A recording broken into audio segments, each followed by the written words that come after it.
Pero ahora te explico, voy a explicar. Tiene un pequeño bar ahí,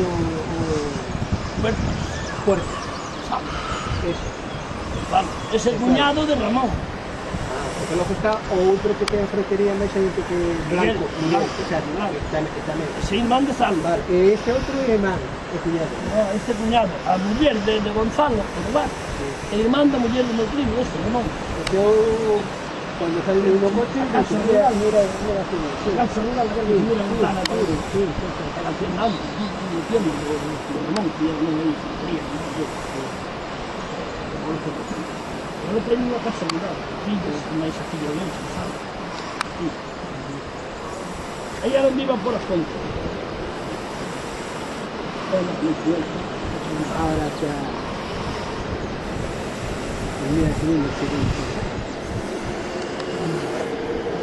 Isto caerán os peñados, cuidan adentro, estas paredes No, isto... As paredes anchas que ten, isto non cae. Isto que dicía, isto non fan ahora unha realidad tan ben feitas como... Xa non podía salvar a que os vaniremos.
Qué verdadera maravilla, Dios mío.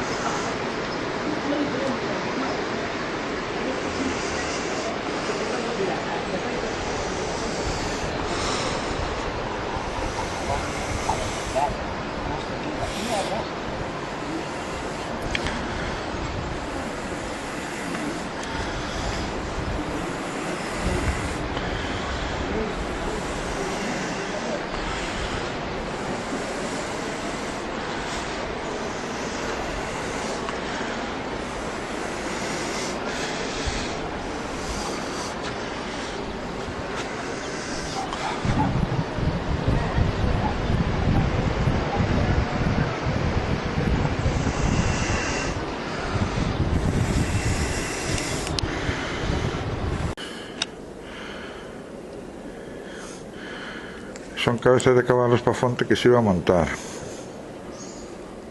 un abrevadeiro, unha columna caída. É unha pena que todo isto así, joder.